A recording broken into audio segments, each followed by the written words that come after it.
तबसरे हाजिर कर रहा हूँ। जब ये काफिला कूफे के गलियों में आया है तो कैफियत काफी छतों पर औरतें थी, बेकजादा औरतों पर बीवियां सवार थी। कैफियत ये थी कि हर बीवी के हाथ पसे गर्दन बंधे हुए थे। छतों से औरतें खजूरें फेंक रही थी, रोटी के टुकड़े फेंक रही थी। जब वो टुकड़े बच्चों के सामने आके गिर रहे थे और आते आते जब बच्चों के सामने गिरते थे तो जो बच्चे मुद्दत से न खाए हो, न बच्चों ने मुद्दत से पानी पिया हो, बच्चों की क्या कैफियत होती होगी। जैसे ही छतों से औरतों ने रोटी के टुकड़े फेंकना शुरू किए, बच्चों ने टुकड़ों को बढ़ के उठा लिया। नाते से कुलसूम उठी, बच्चों के हाथ से रोटी छीनी और छीनने के बाद लेने के बाद आवाज दी, बच्चों सदका हम पर हराम है।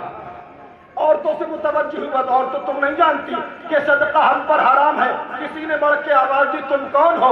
एक ही घराना है कि जिस पर सदका हराम है और वो सिर्फ फातिमा की बेटियां हैं। क्या तुमने न पहचाना? मैं कुलसूम बिनते फातिमा हूँ।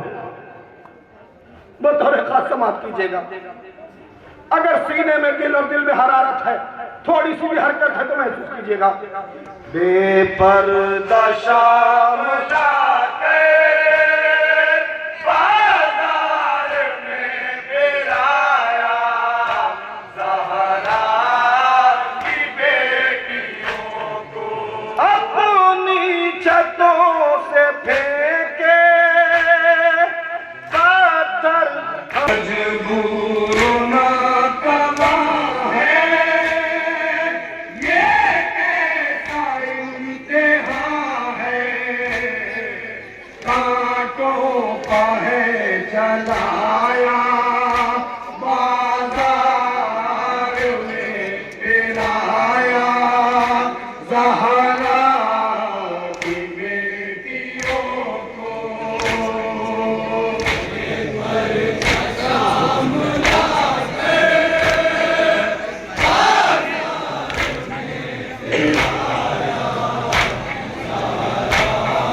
इमाम सज्जाद के मातमदार हैं।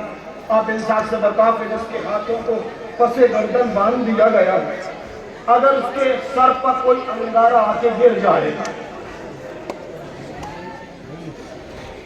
और जब वो शोला अम्मामे पर गिरा होगा, आप इंसाफ से तसव्वुर कीजिएगा कि शोला जैसे जैसे दहकता होगा अम्मामा जला, अम्मामे के बाद बाल जले और बाल के बाद जब सज्जाद के सर तक आई होगी, इमाम सज्जाद ने कोशिश में की होगी कि मैं अपने सर को बचा लूं, लेकिन इमाम सज्जाद इतने मजबूर थे कि सर जलता रहा, मेरा मौला अपने आप को बचा नहीं पाया। माजूर थे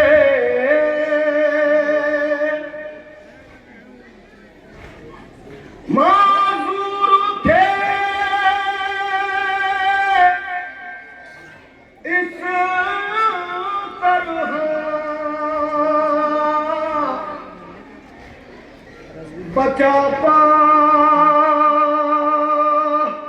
नसर को, अरे बेगोर कफन छोड़ के